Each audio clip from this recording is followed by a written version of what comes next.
चित्रांच्या माध्यमातून कथा सांगणारी एक लोककला चित्रकथी।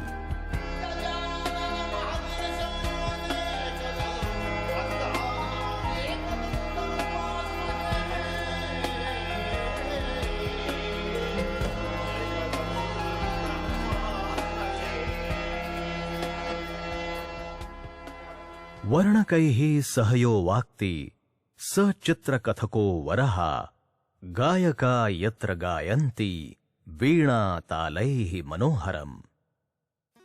चित्रकथीचं हे वर्णन कवी सोमेश्वरानं आपल्या मानसोल्लास नामक ग्रंथात अगदी हुबेहूब असं केलं आहे। प्राचीन काळी जेव्हा मनोरंजनाचं कोणतंही साधन उपलब्ध नव्हतं, तेव्हा एक भटकी जमात गावोगावी चित्रकथीच्या माध्यमातून लोकांचं मनोरंजन करत होती।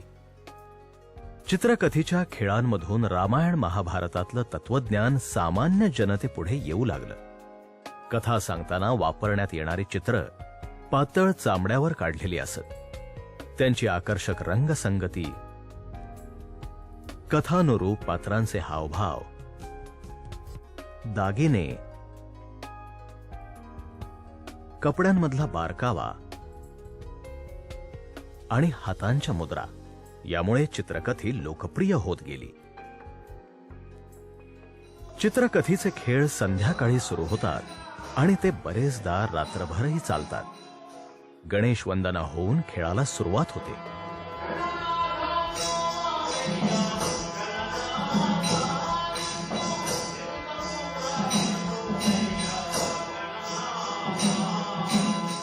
मग दिवे लावून चामड्यावर काढलेली चित्र काड्यांच्या सहाय्यानं मोठ्या कापडी पडद्यावर दाखवली जातात।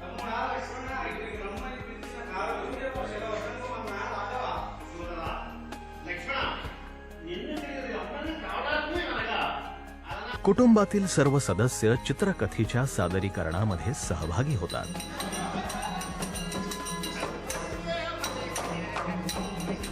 टाळ, मृदंग, पेटी, घुंगरू अशा वाद्यांचा वापर करून कथा रंजकतेनं मांडली जाते। सीताहरण, हरिश्चंद्र तारामती, कालियामर्दन यासारख्या वेगवेगळ्या कथा या खेळांमध्ये सांगितल्या जातात।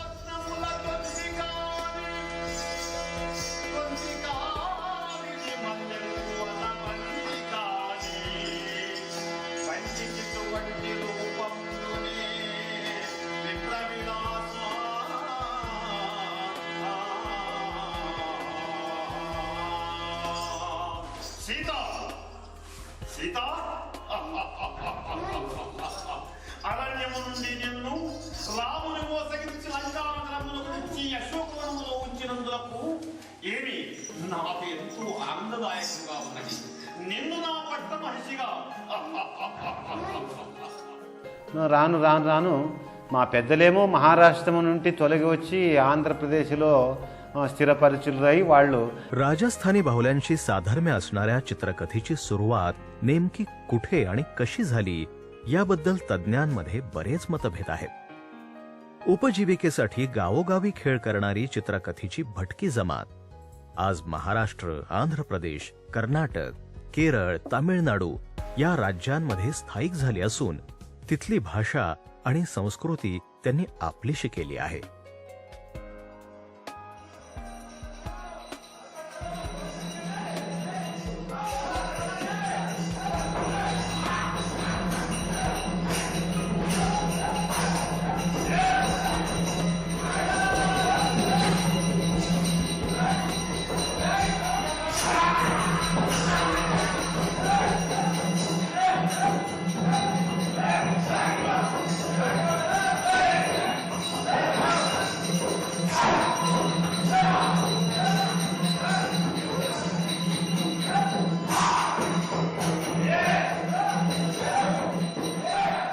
टेलिव्हिजन आणि मोबाईलच्या स्पर्धेत दुर्मिळ होत चाललेली चित्रकथी ही शैली जतन व्हावी आणि आपल्या पुढच्या पिढ्यांपर्यंत पोहोचावी यासाठी केलेला हा एक प्रयत्न।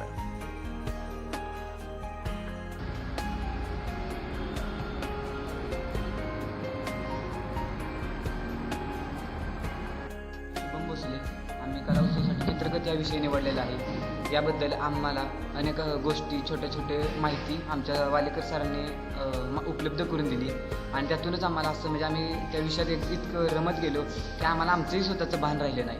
चित्रकथा हा विषय खूप जुना आहे.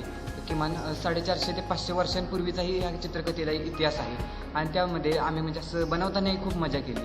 कारण त्या रावणाचे पाय, रावणाचे हात, गणपतीचं हात पाय त्या बनवताना त्यांचे ते हलणारे हातांचे प्रकार म्हणजे त्यात वेगळीच कला आहे.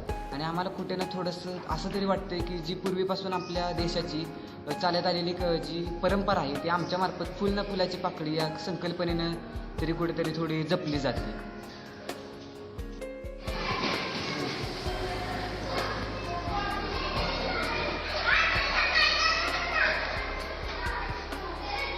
माझं नाव प्रसाद दिलीप मांढरे. मी महाराजा साईदराव विद्यालयात शिकत आहे.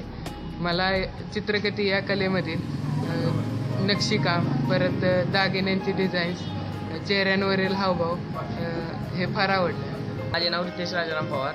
मी अनेकदा कागदांवर वगैरे रंग दिलेले, पण मी चामड्यावर प्रथमतः रंग देण्याची म्हणजे पहिली वेळ आहे ती मी या चित्रकथी पद्धतीतून शिकतो. मी लहान असताना ही चित्रकथेची गोष्ट माझ्या वडिलांकडून मला समजली आणि आज इतक्या वर्षांनी तो विषय हाताळण्याची संधी मला मिळाली.